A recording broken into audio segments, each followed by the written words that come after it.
7 septembre 2021, le conseil de ville de la municipalité de Sainte-Catherine-de-Hatley s'est réuni.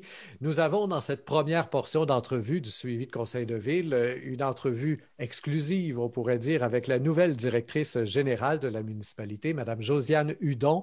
Elle a été engagée officiellement vers la fin juin et après, avec les vacances et la transition, évidemment, avec son ancien travail, on peut dire qu'elle est officiellement en poste à temps plein là, depuis la mi-juillet ou à peu près. Alors, Madame Hudon, bienvenue à Sainte-Catherine-de-Hatley et bienvenue sur les ondes du haut microphone. Merci beaucoup. Alors, vous étiez à l'emploi avant ça du canton de Stansted. Qu'est-ce qui, pour vous, a justifié le changement de poste? Parce que le canton et Sainte-Catherine-de-Hatley ne sont pas nécessairement deux réalités très, très, très différentes, là. Non, effectivement, je vous dirais, ce qui a joué beaucoup dans la balance, c'était le voyagement, parce que moi, j'habite tout près là, de Sainte-Catherine. J'étais à 8 minutes en voiture de la mairie, là, alors que c'est ça, là, au canton de Stansted, c'est environ une demi-heure pour m'y rendre. Donc, je sauvais là, par jour environ 40 minutes, là, ce qui est beaucoup là, quand on est mère de famille. Donc, ça, je vous dirais, c'est ça aussi qui a joué beaucoup dans la balance, là. Et qu'est-ce qui vous a attiré dans Sainte-Catherine-de-Hatley comme telle, dans les défis, dans l'équipe?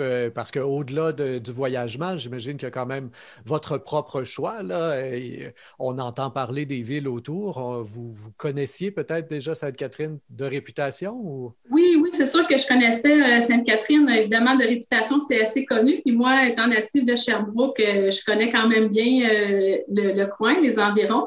Puis j'habite, comme je disais, tout près aussi. Mais évidemment, au canton de Stansted, c'est aussi avec la MRC, même Frémagogue.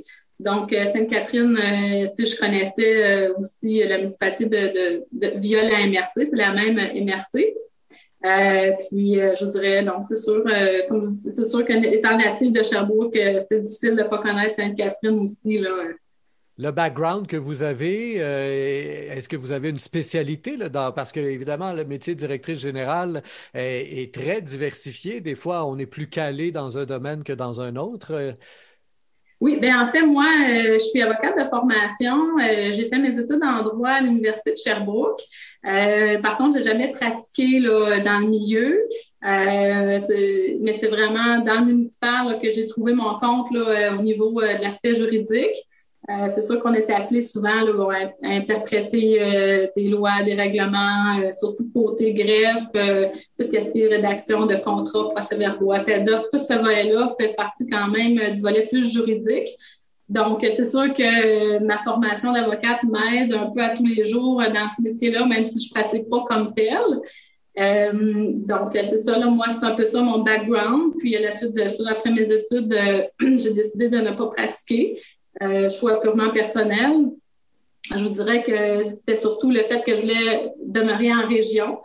Puis en région, ben, c'est très, très contingenté. Il y avait pas beaucoup d'offres, beaucoup de gens qui voulaient, il y avait beaucoup de gens qui voulaient travailler là-dedans, mais pas beaucoup de disponibilité.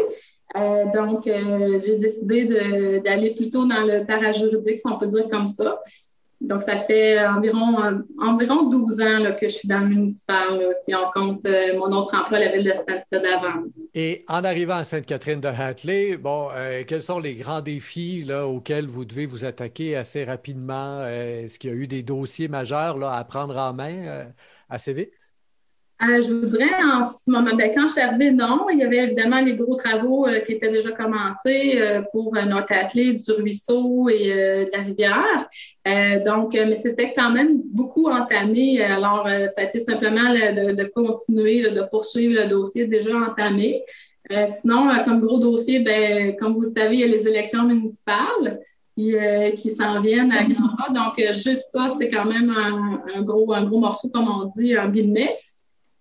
Puis sinon, ben, c'était d'autres dossiers, là, des finalisations de dossiers, là, bon, des aires de virage, des choses qui traînaient depuis quelques, je dirais peut-être années, qu'on a finalisées aussi, là, mais rien de majeur, là, je Justement, est-ce que le fait d'arriver là, à quelques mois d'une élection qui risque de changer le visage du conseil chez vous, et c'est même déjà annoncé, on a au moins une conseillère qui ne se représente pas.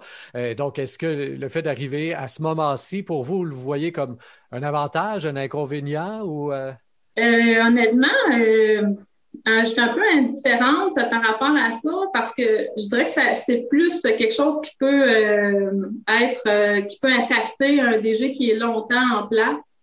Quand on est nouvellement arrivé, nouveau conseil ou ancien conseil, là, je vous dirais, il y a toujours une adaptation, peu importe là, dans un ou l'autre des cas. Là, donc, je pense pas que ça me touche tant que ça là, à ce niveau-là. Et c'est toujours la question qu'on se pose. À chaque fois qu'une municipalité engage une nouvelle personne, ben, c'est avec l'espoir que ce soit là pour longtemps, surtout dans ce monde très volatile des employés municipaux. Qu'est-ce qu'il y en est de vous, pensez-vous? Est-ce que vos aspirations de carrière vous mènent là, toujours vers des municipalités de plus en plus grandes? Ou si là, vous vous dites, tiens, j'ai peut-être trouvé un berceau au moins pour 5 10 ans, là? Oui, non, c'est certain que je vois plus ça à long terme, là. Puis je suis quelqu'un d'assez routinier, donc changer de place souvent, c'est pas fait pour moi. Donc non, au contraire, en appliquant ici, c'est près de la maison. Non, il n'y a pas de, tu sais, je vise pas de grande municipalité. C'est pas dans mes plans en fait pour le moment. Je peux pas dire plus tard, mais pour les prochaines années, non, je compte bien rester ici, là. Madame Josiane Hudon, merci bien pour cet extrait, cette entrevue en cette ouverture. Et donc, on Ça aura fait plaisir. l'occasion de se retrouver de mois en mois en compagnie du maire. Et vous, Oui. chers auditeurs, justement, je vous souligne qu'il y a deux portions d'entrevue de suivi de conseil de ville, vraiment, avec les dossiers du conseil qui sont sur YouTube, donc sur la page au microphone, entrevue avec le maire. Je vous invite à les retrouver et à les écouter. Au microphone, Rémi Perra.